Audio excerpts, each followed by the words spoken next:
तुम्हाला आणि तुमच्या सहकार्यांना एवढ्या धमक्या आल्या तर ह्याच्याबद्दल पोलीस प्रशासनानं काय काय केलं?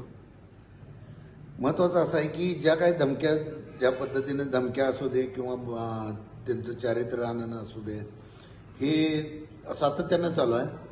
माझे सहकारी प्रत्येक राज्यात जे मराठा म्हणून जे आरक्षण मागणारे लोक आहेत, ज्यांना मराठा म्हणून आरक्षण पाहिजे आहे, त्या मंडळींना धमक्या दिल्या जातात, फोनवरनं दिल्या जातात, प्रत्यक्ष धमक्या दिल्या जातात आणि त्यांचं चारित्र्य हनन करायचा प्रयत्न केला जातो.